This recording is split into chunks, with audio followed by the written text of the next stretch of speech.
Hey guys, I'm Ijo and welcome to Astro Musica tutorial, and today I'm going to show you how to flip a sample using the stock plugin SliceX on FL Studio.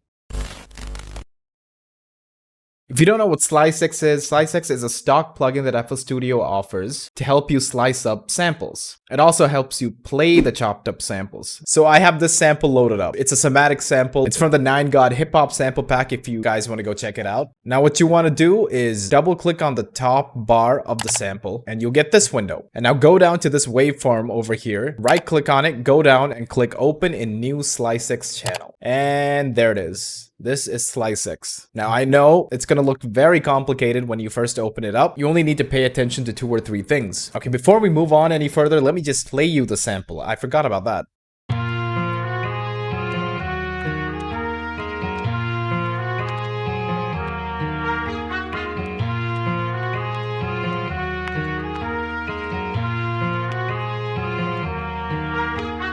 Even though it's an 8-bar long sample, it's basically the same thing repeating. So I'm just gonna disregard the second half. So firstly, let's just delete everything in the second half. Zoom in with the mouse wheel to make sure it's precise. After you highlight the entire second section, go to the scissor icon over here and click delete. That's the first half. And now highlight the whole thing again. Go to this marker icon and click delete.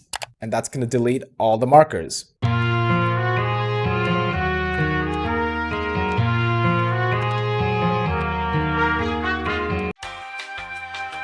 Now there's 2 things you can do. You can either manually insert your own markers or you can let SliceX automatically do it for you. If you want to save yourself some time and be lazy about it, which you have nothing to be ashamed of, I do it too, go to this icon over here. This is the auto slice button. Right click on it and this is what you want to focus on. Since this isn't a 16-bar loop or anything, medium grid slicing is the best option. And there, it's chopped up. So now each of these markers indicates a segment or a chop that you can play manually. A better visual representation would be in the piano roll. If you go to the piano roll, the piano is gone and now it's been replaced by the marker numbers. By the way, you can rename the markers to whatever you want. I have it on default. That's why it says marker number 1, 2, 3, 4. So if I play this,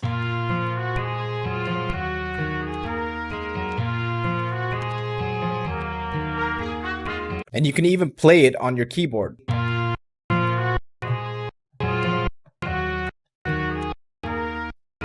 There's a couple of changes I want to make. Okay, so this is one of the reasons why I don't use the auto slicing function. It's a little too short to work with at the moment. So I'm gonna go ahead and delete every second marker, like this one, and so forth.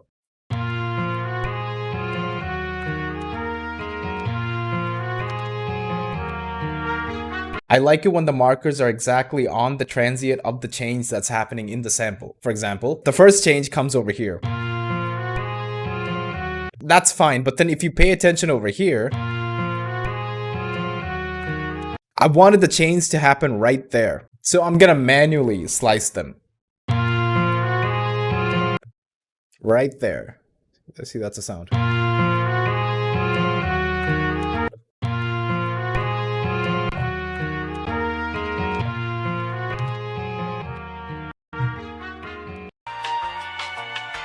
Now, if you listen to what I just played, you would have noticed 2 things. There's a lot of clicking going on. Annoying clicking. That takes away the smoothness and the cleanness of the transitions of the sample. And secondly, there's a huge velocity difference in each of the chops. That's because the sample's velocity is still linked to the keyboard. So what you're going to want to do is first go to this arrow right over here, click it and go down and you'll see that the link velocity to volume is on. It has that tick mark. So we're going to click that and now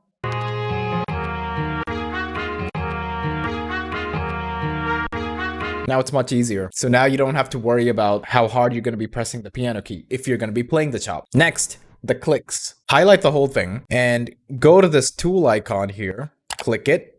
And first we're going to go and click on declick in all regions. And then we're going to go back to the tool icon and we're going to go back and click declick out all regions, which is right underneath the declick in all regions. Now, that was a horrible sample chop. Just want to show you guys that there are no clicks anymore. So now we can proudly go forth and confidently make a sample chop. A few moments later.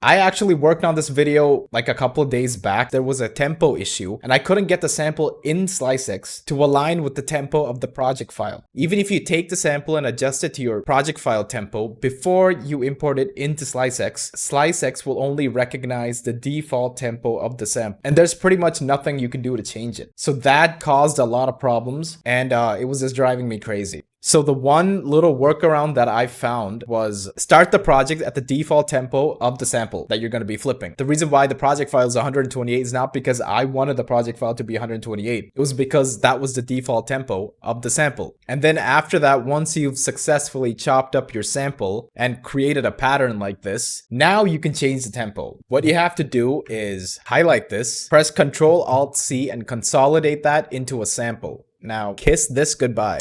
This is what you're going to be working with from now on. Sync this to the tempo by double-clicking on it, changing the mode from resample to stretch. Now, if you change the tempo, the sample is going to change the tempo with it. It's a little tedious, but then it was the only solution that I could find. I kind of liked that lower tempo. Let's see if we can make it like 120.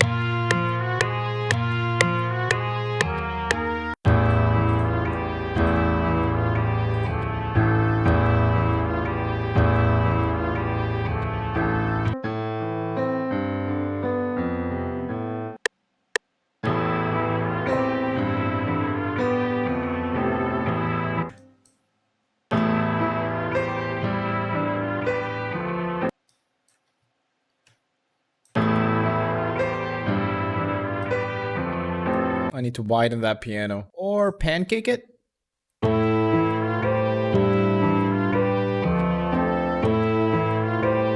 So this whole section is like a slow build up. And then we have a switch up.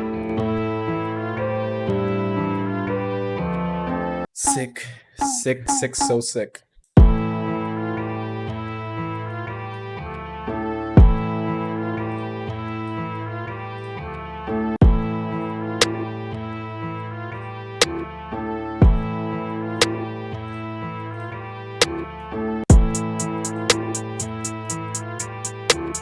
Or not here. The hi-hats come in from this.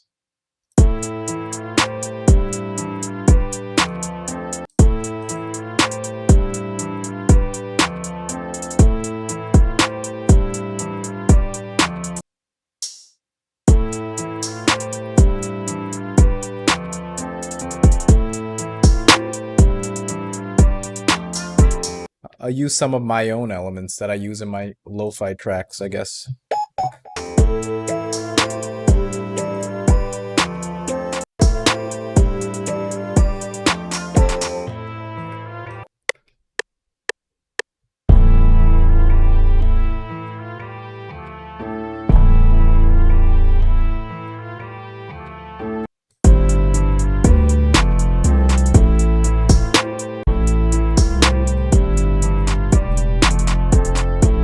Okay, yeah, that's the beat. I haven't made this type of beat in so long, so I'm just gonna do a little bit more of mixing and hopefully salvage what I can. But yeah, this is what it's gonna sound like.